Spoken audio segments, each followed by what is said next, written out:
जय श्री कृष्णा, जय श्री राधे। आज हम बात करेंगे कि हमारी जो मंत्र जाप की ऊर्जा है वो कहाँ चली जाती है। आखिर ये मंत्र की ऊर्जा कहाँ जाती है और किसको प्राप्त होती है। हम सभी किसी ना किसी देवी देवता की पूजा तो करते ही हैं। निश्चित रूप से किसी ना किसी देवी देवता का हम डेली कोई ना कोई मंत्र जाप करते हैं। कुछ लोग होते हैं जो थोड़ा कम जाप करते हैं तो उनकी जो ऊर्जा है वो कम होती है, लेकिन जो डेली मंत्र जाप करते हैं सुबह शाम, उनकी मंत्र जाप की ऊर्जा बहुत ज़्यादा होती है। आपने सुना होगा कि बड़े बड़े जो विद्वान हैं, जो बड़े बड़े गुरुजन हैं, वो बोलते हैं कि किसी भी मंत्र जाप को करते वक्त कभी भी आप ज़मीन पर बैठकर कभी मत करें मंत्र जाप। कोई ना कोई ऊनी आसन या कोई ऐसा आसन ज़रूर लगाएं जिससे आपका संपर्क जो ज़मीन से ना हो और आपकी जो सारी ऊर्जा है वो ज़मीन में अवशोषित ना हो। तो इसका क्या कारण है? आखिर क्या चीज़ है जो हमारे शरीर से निकलकर ज़मीन पर चली जाती है? क्यों ज़रूरी है हमारे लिए आसन लगाना? देखिए दोस्तों, मंत्र जाप की जो ऊर्जा है वो इतनी ज़्यादा होती है कि वो चाहे तो हमारी काया पलट कर सकती है। मंत्र जाप की जो ऊर्जा होती है वो हमारे सूक्ष्म शरीर को ही प्राप्त होती है, जिसको हम अपनी अंतर आत्मा बोलते हैं, जो हमारी इस जो माटी की देह है उसमें विद्यमान है। इसी आत्मा को साधने के लिए बड़े बड़े तपस्वी जो हैं वो तपस्या करते हैं, बहुत तपस्या करते हैं, भूखे रहते हैं, ठंड में बैठते हैं, गर्मी में बैठते हैं और इसी मंत्र जाप की ऊर्जा से वह अपनी आत्मा को साधने की, अपने इस अंतर आत्मा को साधकर परम सत्ता को प्राप्त करने की कोशिश में सदैव लगे रहते हैं। तो जो ये ऊर्जा है वो हमारी जीव आत्मा को ही प्राप्त होती है। और ये ऊर्जा आती कहाँ से है? हम जब भी दोस्तों किसी मंत्र का जाप करते हैं, फिर चाहे वो किसी भी देवी देवता का जाप क्यों ना हो, किसी भी देवी देवता का मंत्र सिद्धि क्यों ना हो, तो जपते जपते उस मंत्र में इतनी सिद्धि आ जाती है कि वो जो ऊर्जा है उस मंत्र की, जो हमारे आराध्य होते हैं वो हम पे शक्तिपात करते हैं। उस मंत्र की ऊर्जा हम तक पहुंचती है, हमारे शरीर में आती है और हमारे शरीर में जो बसी हुई आत्मा है उसको वो शक्ति प्रदान करती है। उसको इतनी शक्ति प्रदान करती है कि वो अपने कर्मों से मुक्त हो सके और आने वाले जन्मों के लिए भी वो आत्मा तैयार हो सके। देखिए, जो ये हम पुण्य करते हैं उसका क्षय हो सकता है, हम जो पाप करते हैं उसका क्षय भी हो सकता है, हम जो धन कमाते हैं उसका भी क्षय हो सकता है, लेकिन हमारे द्वारा उत्पन्न गई जो मंत्र की ऊर्जा है उसका क्षय कभी नहीं हो सकता। ये वो ऊर्जा है, वो जन्म जन्मांतर तक, जिसको बोलते हैं कि हमारे साथ ही ये उस जन्मों तक जा सकती है जब तक हमारा जन्म होता रहता है। तो यही ऊर्जा हमारे जीवन का एकमात्र उद्देश्य होना चाहिए। इसी ऊर्जा को प्राप्त करने के लिए तपस्वी दिन रात साधना करते हैं। गुरुजन गुरु दीक्षा में ऐसे मंत्र देते हैं जो हमें ज़्यादा से ज़्यादा ऊर्जा प्रदान कर सकें। क्योंकि इसी ऊर्जा ने हमारा उद्धार करना है। ये ऊर्जा जन्म जन्मांतर तक हमारे साथ रहती है, कभी खत्म नहीं होती और ना ही इसे कोई खत्म कर सकता है। आप कई लोगों से मिलते होंगे दोस्तों कि वो अगर आपके पास भी आकर बैठ जाते हैं, आपके पास भी होते हैं, तो उनके पास होने का ही इतना आनंद प्राप्त होता है। ये मंत्र ऊर्जा ही डिसाइड करती है कि हमारा जन्म कैसा होगा।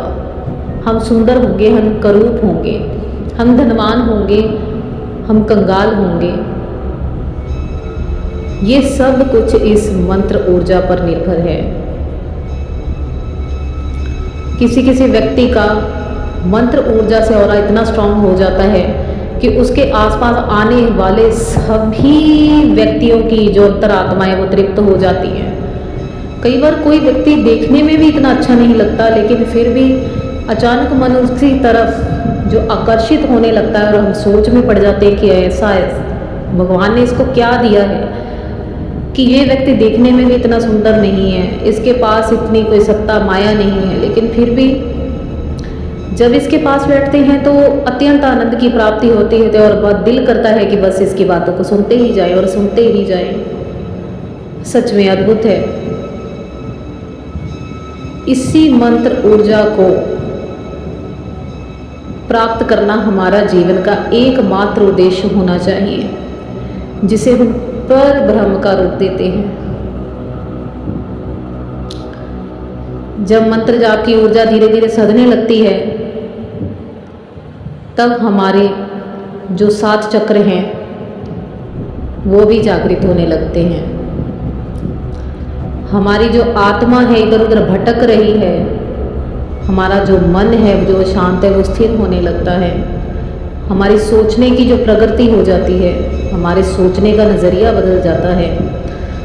हम दुनिया को वैसे ही देखते हैं जैसा हमें देखना चाहिए, वैसे नहीं कि दुनिया जैसी है। दुनिया तो बुरी और अच्छी भी है, लेकिन हमारा ऑरा इतना पॉजिटिव हो जाता है कि हम उस ऑरे में आने वाला हर व्यक्ति उस ऊर्जा को महसूस कर सकता है। फिर इस मंत्र ऊर्जा से हमें वो प्राप्त होता है जो हमने कभी सोचा भी नहीं होता। हमारी समाधि लगती है, हमें ईश्वर के दर्शन होते हैं, हमारा मन इतना शांत हो जाता है कि जिस शांति को हम करोड़ों रुपए खर्च के भी प्राप्त नहीं कर सकते दोस्तों। उस पर ब्रह्म का साक्षात्कार हमें अपनी 3rd आई पर होने लग जाता है। ये मंत्र ऊर्जा में इतनी शक्ति होती है कि कोई भी बैड एनर्जी आपको हिट नहीं कर सकती। इस मंत्र ऊर्जा के सामने आने वाला हर व्यक्ति जो आपका बुरा चाहेगा, जो सोचेगा, जैसे अग्नि में लकड़ी जलकर भस्म हो जाती है वैसे ही भस्म हो जाता है। इतनी ऊर्जा होती है, इतनी ऊर्जा होती है। ये ऊर्जा हमारे जन्म जन्मांतर के पाप को नष्ट कर सकती है। जब एक साधक कंटिन्यूसली एक मंत्र का जाप करके इतनी ऊर्जा को उत्पन्न कर देता है, तो जब वो मृत्यु लोक में रहकर उसकी मृत्यु होती है तो वो अपने आराध्य के धाम को ही प्रस्थान करता है। आप जिस भी आराध्य को मानते होंगे उसी आराध्य के धाम को वो प्राप्त करता है। उन्हीं की शरण में जाकर वो उन्हीं के चरणों में समा जाता है।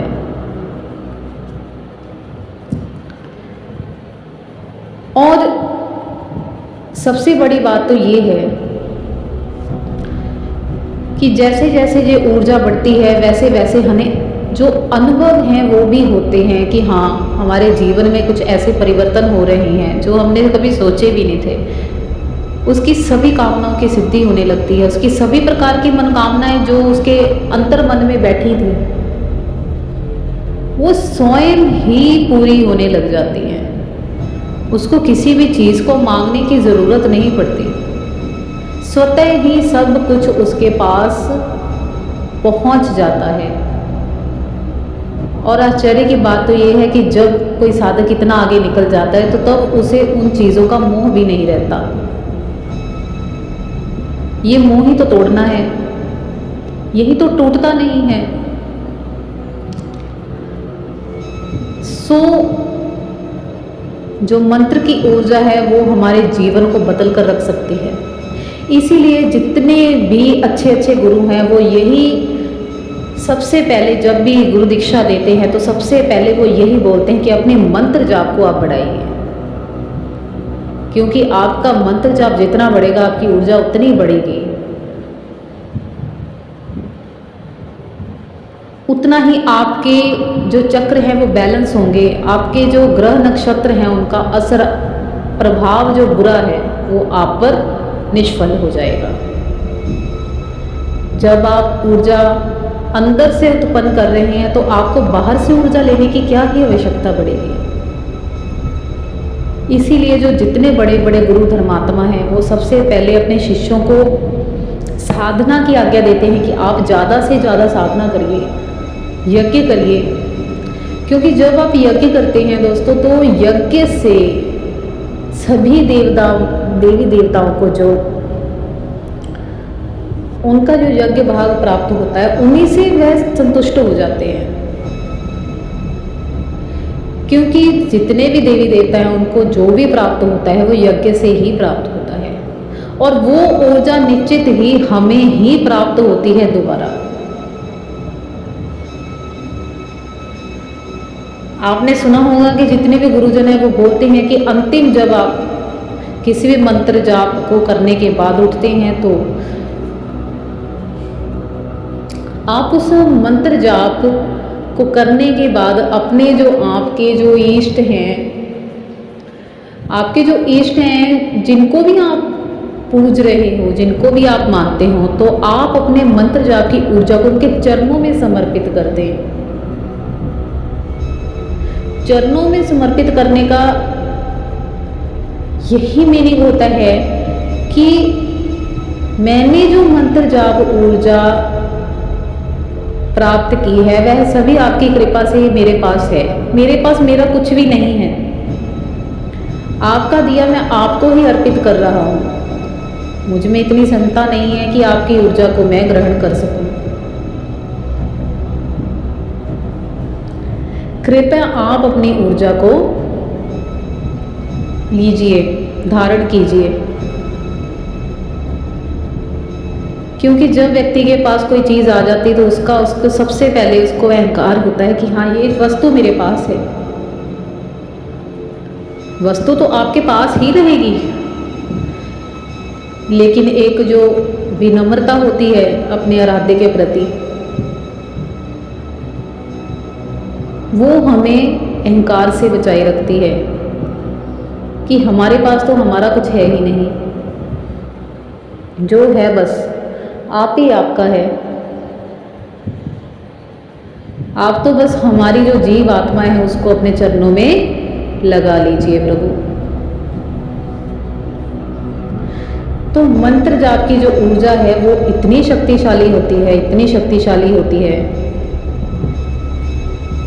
कि अगर आपका मान लीजिए आपका दोबारा इस धरती पर जन्म नहीं होता, क्योंकि ज़रूरी नहीं है कि निश्चित ही आपको दोबारा फिर वही जन्म मिल जाएगा, ठीक है।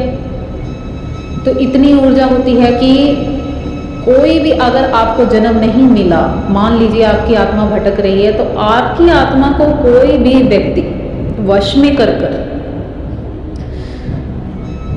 आपसे वो दुष्कर्म नहीं करा सकता। आपने देखा होगा कि लोग भोग देकर आत्माओं को सिद्ध करते हैं और उनसे बुरे काम निकलवाते हैं। जो तांत्रिक होते हैं, जो बुरे तांत्रिक होते हैं, मैं ये नहीं बोलती कि अच्छे तांत्रिक नहीं होते, जो बुरे तांत्रिक होते हैं वो ऐसे ही घूम रही आत्माओं को अपने वश में कर उनको स्वयं वो काम करवाते हैं जो वो कदा भी ना करना चाहे। लेकिन अगर आपकी आत्मा के पास ये जीव ऊर्जा है, मंत्र की ऊर्जा है। तो किसी का भी इतना बल नहीं है कि वो आपकी आत्मा, आपकी जीव आत्मा को वश में कर कर आपसे कुछ ऐसे कार्य करवाए जो कि कदापि किसी के हित में नहीं होंगे दोस्तों। इसलिए ज़्यादा से ज़्यादा जितना टाइम हो सके आप मंत्र जाप कीजिए, ज़्यादा से ज़्यादा ऊर्जा बढ़ाइए। ऊर्जा से ही कल्याण होगा। जो करना है वो ऊर्जा ने ही करना है। ऊर्जा से ही आपको सब कुछ प्राप्त होगा। ऊर्जा आपके ऑरा को इतना शक्तिशाली इतना बढ़ा सकती है, इतनी शक्ति को बढ़ा सकती है कि सामने वाला व्यक्ति आपको इनकार ही नहीं कर सकता है। आपकी ऊर्जा, आपका ऑरा इतना स्ट्रांग होगा कि सामने वाला आपसे सम्मोहित हो जाएगा।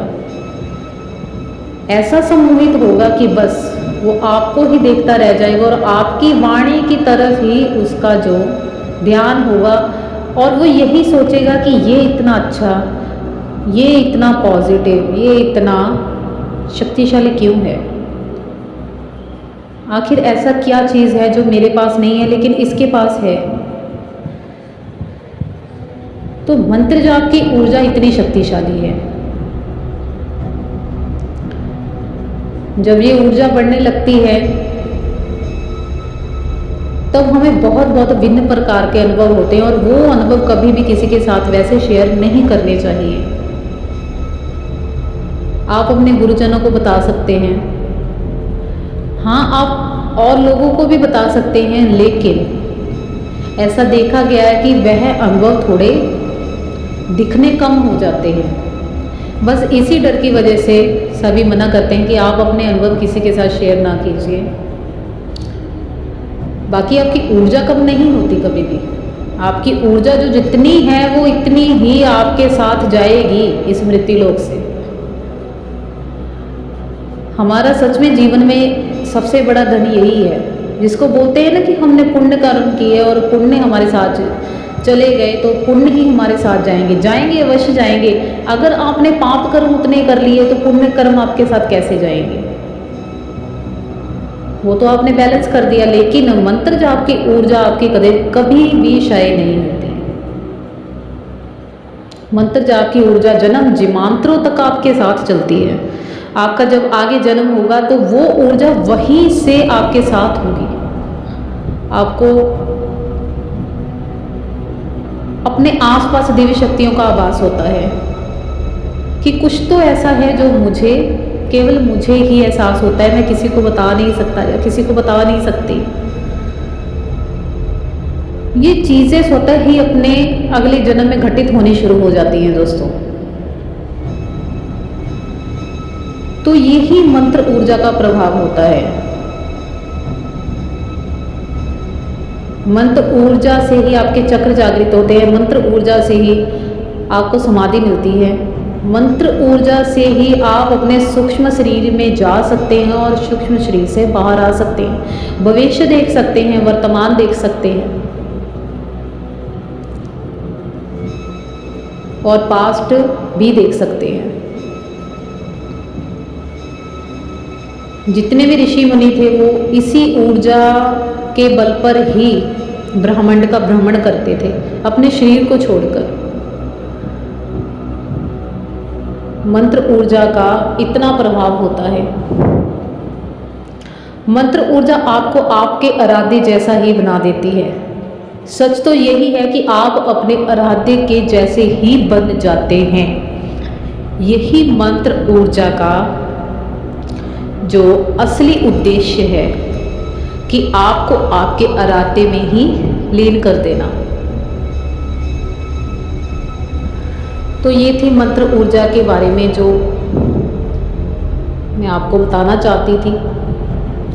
ज़्यादा से ज़्यादा मंत्र का जाप कीजिए और ज़्यादा से ज़्यादा ऊर्जा को उत्पन्न कीजिए।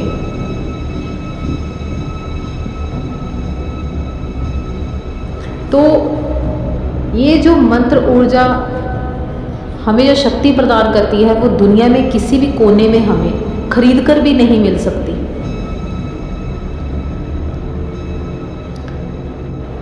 बस आप एक मंत्र पकड़ लीजिए और डेली उस मंत्र का जाप आप करते जाइए और अपने मंत्र को चेंज मत कीजिए। अगर ये मंत्र आपको गुरु के द्वारा दीक्षित होने पर मिल जाए तो कहना ही क्या, आपको ऐसी ऐसी ऊर्जा प्राप्त होंगी, ऐसी ऐसी आपको घटनाएं देखने को मिलेंगी जो आपने अपने पर्यंत जीवन में कभी जिंदगी में नहीं सोची होंगी। गुरु का हाथ होने पर हमें वो प्राप्त होता है जीवन में जो हमने कभी जीवन में सोचा ही नहीं होता कि हमारे साथ भी कुछ ऐसा होगा। जीवन की काया पलटने वाली एक ऐसी स्थिति आ जाती है जब हम सोचते हैं कि हमने तो जीवन में सोचा ही नहीं था कि हमारा भी ऐसा कोई दिन आएगा लाइफ में। तो चलिए दोस्तों, ज़्यादा से ज़्यादा जप करें और ऊर्जा बढ़ाएं अपनी, क्योंकि इसी ऊर्जा ने आपके साथ जाना है। तब तक के लिए जय श्री कृष्णा, जय जय श्री राधे।